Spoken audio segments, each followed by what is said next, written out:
Hi, and welcome to week 6. This week we finally get to turn our attention to the poetic portions of the Old Testament, specifically Job, Proverbs, and Ecclesiastes, the wisdom literature, which is probably my favorite part of the Old Testament.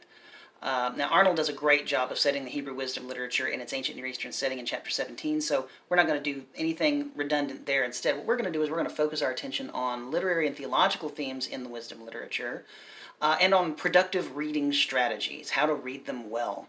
Now, first of all, we'll look at the book of Job, and in particular how its approach to the problem of suffering, human suffering, is superior to what one typically encounters in modern discourse on the subject. And unfortunately, this also includes what you typically hear among Christians. One of my main points is that dialogue, specifically dialogue with God, is at the very heart of Job's message and theology. Second, we look at the book of Proverbs, which is, like I said, one of my favorite books, but not just to study, but also to teach. It's a very teachable book.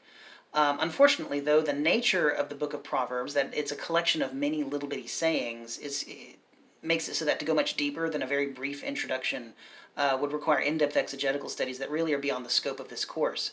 So instead, what I'm going to do is include a page giving some practical guidelines for how one may get the most out of the book of Proverbs.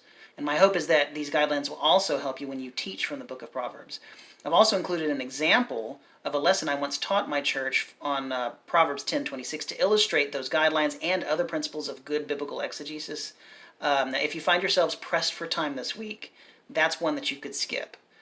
Third, I want to take another look at the issue of retribution theology that we got introduced to last week as it pertains to Hebrew wisdom literature, the book of Proverbs specifically, and the relationship between Proverbs and Job. Now, in the interest of brevity this week, so that you have plenty of time for the quiz and to work on the upcoming final paper, we're not going to spend much time at all on Ecclesiastes.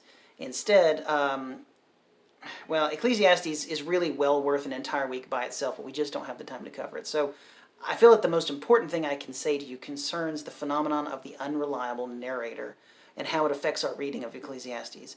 If you want to read more on Ecclesiastes, I'm going to recommend to you Trimper Longman III's 1994 commentary in the New International Commentary on the Old Testament, NICOT series, as well as the more recent ongoing work on the subject of Ecclesiastes by Stuart Weeks.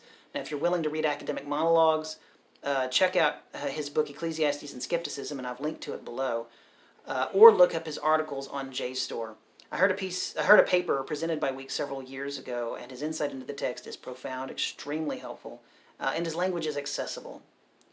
Now, the quiz is at the end of this module, but you can take it whenever you like. It's due Saturday night.